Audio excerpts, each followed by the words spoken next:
प्रभु यीशु मसीह ने स्वर्ग के राज्य के बारे में अलग अलग प्रकार से बताया था। संत लूका रचित सुसमाचार जो है उसमें प्रभु यीशु ने कहा कि स्वर्ग का राज्य दृश्य स्वरूप से आता नहीं है। वो यहाँ पर स्वर्ग का राज्य है, वहाँ स्वर्ग का राज्य है, ऐसा हम नहीं कह सकते। परमेश्वर का राज्य तो हमारे बीच में है, तो बीच में है।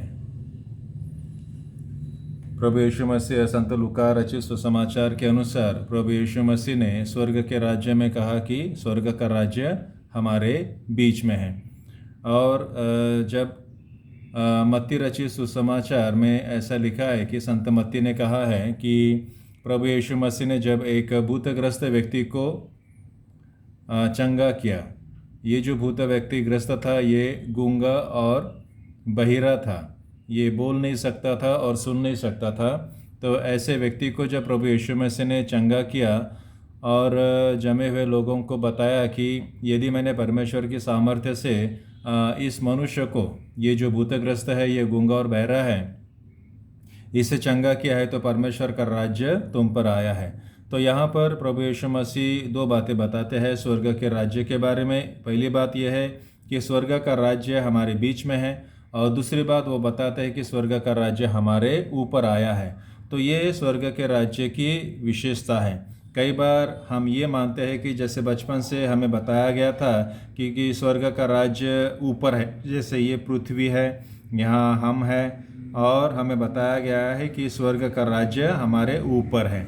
लेकिन ये कोई जगह नहीं है, बल्कि जहाँ पर शांति है, जहाँ पर न्याय है, जहाँ पर सम्मान है, वहाँ क्या है? स्वर्ग का राज्य है। तो संत लूका रचित सुसमाचार के अनुसार और मत्ती रचित सुसमाचार के अनुसार परमेश्वर का राज्य हमारे बीच में है और हम पर आया है।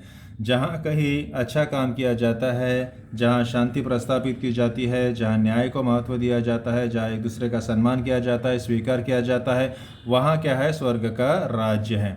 ऐसे ही प्रभु यीशु मसीह ने एक उदाहरण दिया था, और ये जो उदाहरण है, ये उदाहरण एक मनुष्य के बारे में है। इसका एक खेत था, और इस खेत में उसने क्या किया कि अच्छे बीज बोए, और गेहूं के अच्छे बीज बोए और अच्छी फसल आई। और यहाँ हम देखते हैं अच्छी फसल आई, तो उसने क्या किया कि अच्छे जो बीज हैं उसने बोया था। लेकिन ये मालिक और उसके जो नौकर चाकर थे, दिन भर उन्होंने काम किया, गेहूँ उस खेत में डाल दिया, और बाद में फिर वो आराम करने चले गए। लेकिन इनका एक शत्रु था। इसने क्या किया? खेत में जाकर घास के बीज डाल दिए, और जब गेहूँ बढ़ने लगा तो गेहूँ के साथ साथ घास भी बढ़ने लगा। तो ये जो दास है जो खेती में काम कर रहे थे, इनके ध्यान में आया कि हमारे मालिक ने तो अच्छे बीज बोए थे, गेहूं के भी बोए थे, लेकिन यहाँ पर हम क्या देखते हैं? घास भी उगा है। तो ये जो दास है अपने मालिक के पास जाते और कहते हैं कि तुमने तो अच्छे बीज डाले थे, लेकिन ये घास की बीज कहाँ से आए? घास कहाँ से आया? तो वो कहता है कि ये किसी मेरे शत्रु का काम है, जो शायद मुझसे जलता है, और मेरी जो प्रोग्रेस है, मेरा जो अच्छा काम है, वो उसे शायद पसंद नहीं है। तो इसने क्या किया है? मेरे अच्छे काम में उसने जो बुरे बीज है उसको भी उसने डाल दिया है। तो प्रभु यीशु मसीह यहाँ पर स्वर्ग के राज्य के बारे में बताते हैं, क्योंकि स्वर्ग का राज्य इस व्यक्ति के जैसा है। इस व्यक्ति ने क्या किया है? अपने खेती में अच्छे बीज को बोया है, अच्छा काम किया है, लेकिन क्या हुआ है? उसके जो शत्रु ने भी क्या किया है? उसके काम में अड़चने निर्माण की है और बुरा बीज बोया है। लेकिन ये जो व्यक्ति है ये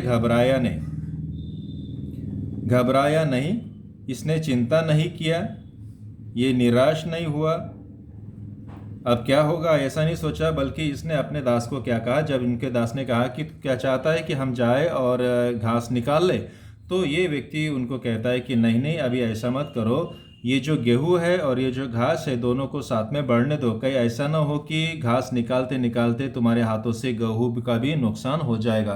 तो वो कहता है कि नहीं, समय बढ़ने दो दोनों को, फिर सही समय आएगा जब हम घास को अलग कर देंगे और गेहूं को अलग कर देंगे। तो यहाँ पर स्वर्ग के राज्य के बारे में प्रभु यीशु मसीह ने बताया कि ये जो व्यक्ति है, ये व्यक्ति की जो सोच है, ये सोच के अनुसार क्या है, स्वर्ग का राज्य है। वो चाहता था, अगर वो चाहता तो घास निकालने के लिए कह सकता था, लेकिन क्या हो सकता था कि घास निकालते निकालते ये गेहूं भी निकल सकता था। लेकिन उसने क्या किया कि ये जो बुरा काम है इसको हटाने के लिए कहीं ऐसा ना हो कि अच्छा काम भी प्रभावित हो जाए। जैसे मान लो हम देखते हैं कि जैसे ये दहशतवादी लोग होते हैं, है ना, दहशतवादी लोग होते हैं, ये इनका जो झगड़ा होता है सरकार से झगड़ा होता है।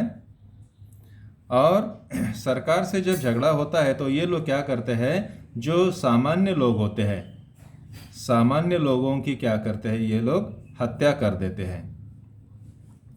मतलब इनका झगड़ा सरकार से है, सरकार से झगड़ा करने के बजाय ये लोग क्या करते हैं, सामान्य लोगों की कत्ल करते हैं। तो स्वर्ग के राज्य में क्या होता है कि भाई ठीक है, आपका किसी के साथ झगड़ा है तो उसको झगड़ा मिटाओ, लेकिन ये जो सामान्य लोग होते हैं इसको तुमने नुकसान नहीं पहुंचाना। यही वो कहता है कि ठीक है, घास तो निकालना है, लेकिन घास निकालते निकालते लेकिन ये जो अनाज है, ये जो गऊ है, इसको नुकसान नहीं होना चाहिए। यदि इसको नुकसान होता है तो फिर हमें रुकना पड़ता है और सही समय के लिए इंतजार करना पड़ता है।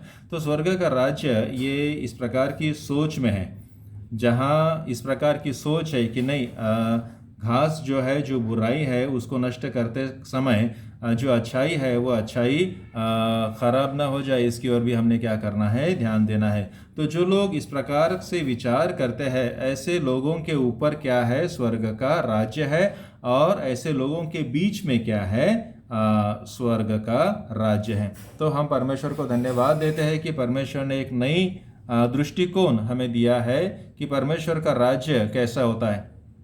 कई बार हम ये सोचते हैं कि स्वर्ग का राज्य आकाश में होता है, ऊपर में होता है, जहाँ सोने चांदी के रास्ते होते हैं, फल होते हैं, लेकिन हम तो खा नहीं सकते।